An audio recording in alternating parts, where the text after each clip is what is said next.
Islamophobia വിരുദ്ധ ദിനത്തിൽ മതസൗഹാർദ്ദത്തിന്റെ ഒത്തുകൂടൽ നോമ്പെടുത്തും ഇഫ്താർ വിരുന്നൊരുക്കിയുമാണ് activist Sudesh M രഘുവും സുഹൃത്തുക്കളും ഈ ദിനം ആചരിച്ചത്. മുസ്ലിം ജനതയ്ക്കൊപ്പം ഞാനും നോമ്പെടുക്കുന്നു എന്നായിരുന്നു ഇസ്ലാമോഫോബിയയുടെ പ്രധാന സന്ദേശം. പിന്നോക്ക ന്യൂനപക്ഷ ദലിത് വിഭാഗങ്ങളുടെ അവകാശങ്ങൾക്കായി നിരന്തരം ശബ്ദിക്കുന്ന ആക്ടിവിസ്റ്റാണ് സുദേശ് എം രഘു. ഇസ്ലാമോഫോബിയ വിരുദ്ധ ദിനമായ മാർച്ച് 15 നോമ്പെടുക്കുമെന്ന് നേരത്തെ തന്നെ അദ്ദേഹം ഫേസ്ബുക്ക് പേജിലൂടെ അറിയിച്ചിരുന്നു. സാഹോദര്യ പ്രസ്ഥാനത്തിലെ സുദേശ് എം രഘുവിനൊപ്പം പ്രവർത്തകരായ VB Unnikrishnan, KI Hari, Kannan Karthikeyan, KD Dibin, PV Biju, VS Anu എന്നിവരും വ്രതാനുഷ്ഠാനത്തിൽ പങ്കുചേർന്നു.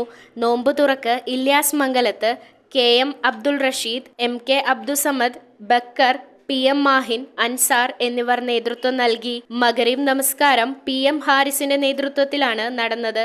ഐക്യരാഷ്ട്രസഭയുടെ ഈ ആചരണം ഇന്ത്യയിലെ മുസ്ലിങ്ങളോട് ഐക്യപ്പെട്ടു നിൽക്കുന്ന പല ജനവിഭാഗങ്ങളും ആചരിച്ചു വരുന്നുണ്ട്. അതിന്റെ ഭാഗമായിട്ടാണ് ഒരു രാഷ്ട്രീയ നോമ്പ് എടുക്കാനായിട്ടുള്ള തീരുമാനം കേരളത്തിലെ കുറച്ച് ആക്ടിവിസ്റ്റുകൾ മുൻകൈയെടുത്ത് നടപ്പാക്കുന്നത്. വാസ്തവത്തിൽ ശ്രീജാന്ത് നെയ്യാറ്റിൻകര എന്ന് പറയുന്ന ഒരു ആക്ടിവിസ്റ്റാണ് എന്നോട് ഈ ഒരു ആശയം പറയുകയും അതിനനുസരിച്ചുള്ള പോസ്റ്റർ എല്ലാം ഡിസൈൻ ചെയ്ത് എനിക്ക് അയച്ചു തരികയും ചെയ്തു.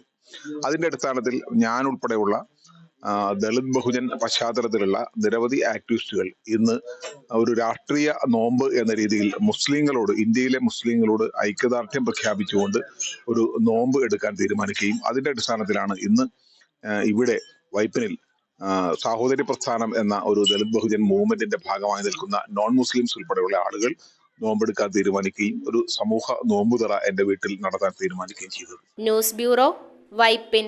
കമ്പ്യൂട്ടറിൽ നിങ്ങളുടെ കാഴ്ച പരിശോധിക്കുവാൻ ക്വാളിഫൈഡ് ഒപ്ട്രോമെട്രിസ്റ്റിന്റെ സേവനം ലഭ്യമാണ്. KR opticals, near federal bank, Palluruthy. Specs world, opposite TB hospital, Karuvelippady. KR opticals, combustion മുക്ക്, കുമ്പളങ്ങി.